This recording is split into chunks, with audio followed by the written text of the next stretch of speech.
This episode of Proper English is brought to you by, more discourse markers and the idiom to bite someone's head off. Thank you, Carla in Sao Paulo, for your lovely feedback about last week's episode. She said, Just dropping by to say I absolutely loved this week's episode of Proper English. Awesome! Carla also said, As an ESL student, we are not taught discourse markers.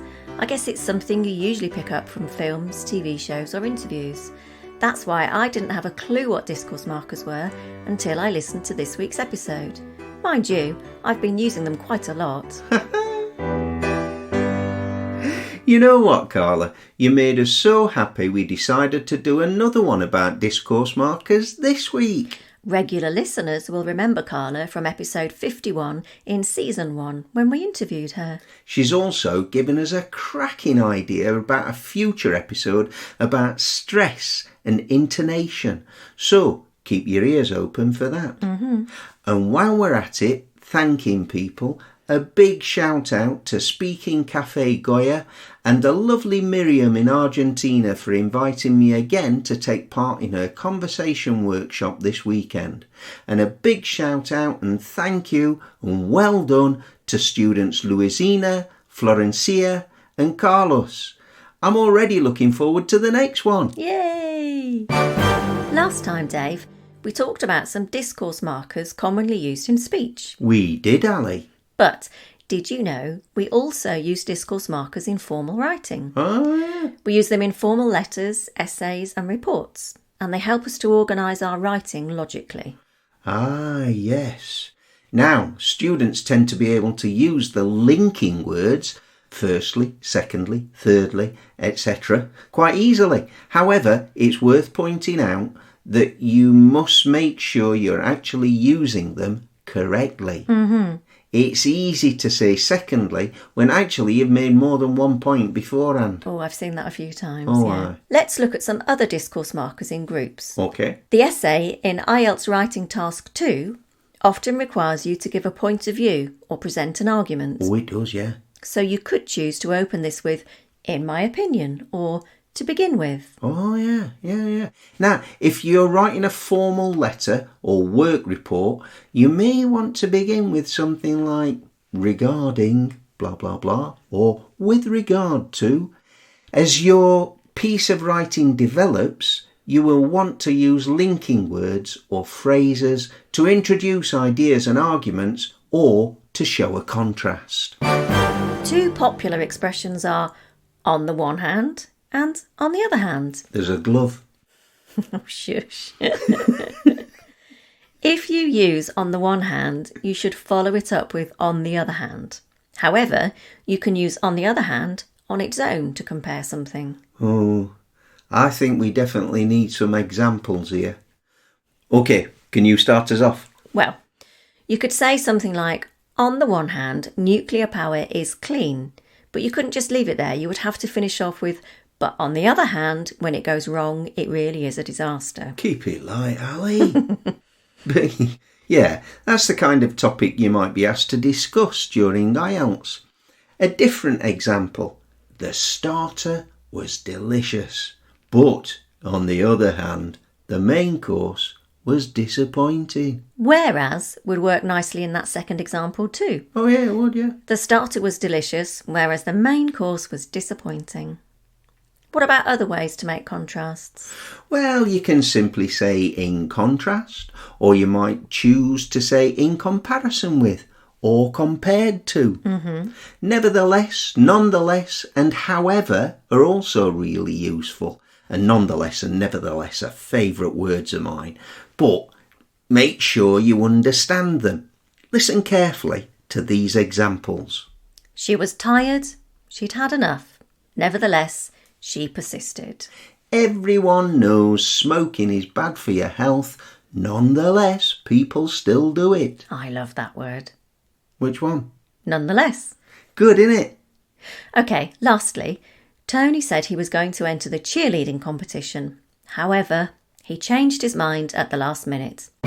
Here's a nice phrase. Not only, but also. Very good. When do we use that? Well, it's a bit of a nostalgia thing because going back to the 1960s, there used to be a television comedy programme called Not Only But Also that had Peter Cook and Dudley Moore in. Yeah, Google them. They're very funny. So, when do we use that? We use it to add emphasis. Not only did she forget my birthday, she also didn't even apologise for it. Keep it light, Dave. I'm just making it up. Other ways of adding information are furthermore, in addition, and this is used quite a lot, I think, moreover. The council has increased spending this year on libraries. Furthermore, it has budgeted an extra 10% for next year. In addition to my previous point, Tony needs to consider whether or not he wishes to continue as captain of the team.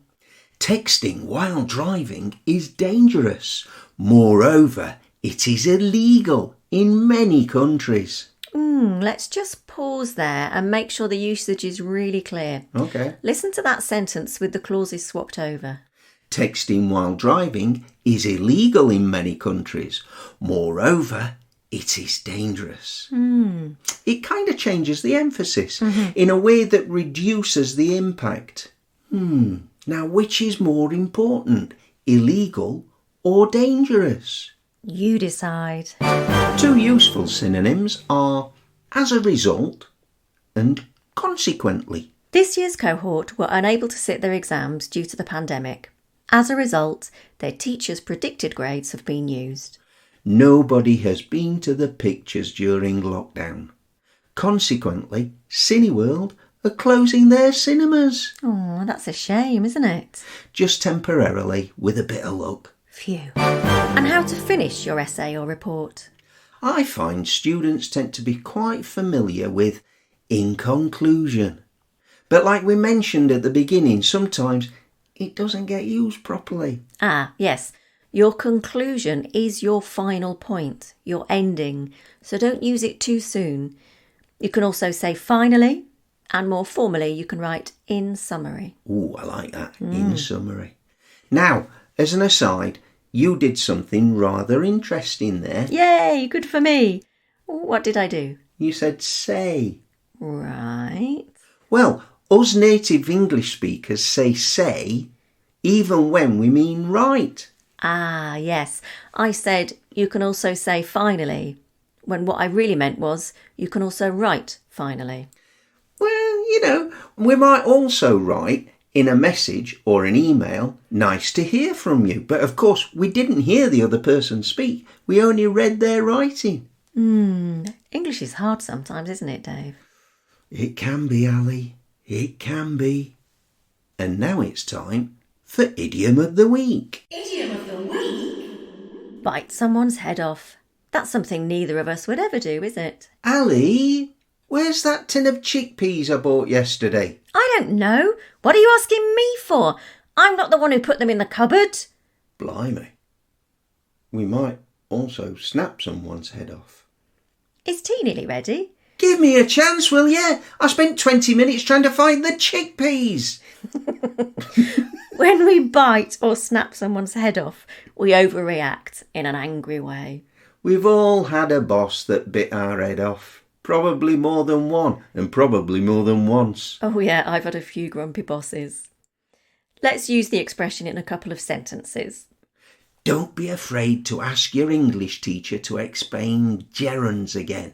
He won't bite your head off. I'm not going to the cafe on George Street again. The waitress nearly snapped my head off when I asked her for another napkin. What about the origin of the saying? I found a new website this week that I really like. It's got an easy name to remember, theidioms.com. Oh, yeah, that's nice and easy to remember. Are they sponsoring this episode? I don't think we've got enough subscribers at the moment to attract any sponsorship. Okay. So, back to the origins. Anyway, let me guess. It dates back to the 18th century. Yep. But it's been in use for much longer in a slightly different form. Yes, very good. Since the 1500s? Wow, impressive. Do you know what the original form was? Was it To bite someone's nose off. It was! Yay! You're good at this game. Yeah. Now then, there were a Dutch astronomer, or were he Danish? No, Danish astronomer called Tycho Brahe. And he had no nose. He had a metal nose. How did he smell? He couldn't. He had no nose. Yeah, but he had a metal nose, right? And do you know how he lost it? No. Yeah, it was through a duel. Yeah, somebody shot his nose off. Ow. I know. That's horrible. True story. And here we are at the end of another episode of Proper English. As always, we hope you've had fun listening in on our conversation. We really do. Why not recommend us to a friend? Or a colleague. Or a nephew? Or a great aunt. Or an average aunt? Seriously, it makes us so happy when we get new subscribers. We also love getting feedback. It's great when you tell us what you like about the episodes, just like Carla did. But we also want to know what you would like us to do better, or if there's something you think we need to discuss in a future episode. But how, Dave? How? Well, our email address is properenglish All one word. at sapo.pt, or you can go to Instagram or Twitter or Facebook if you haven't. So until next time, it's goodbye from me. And it's goodbye from me too. And thank you for listening to Proper English.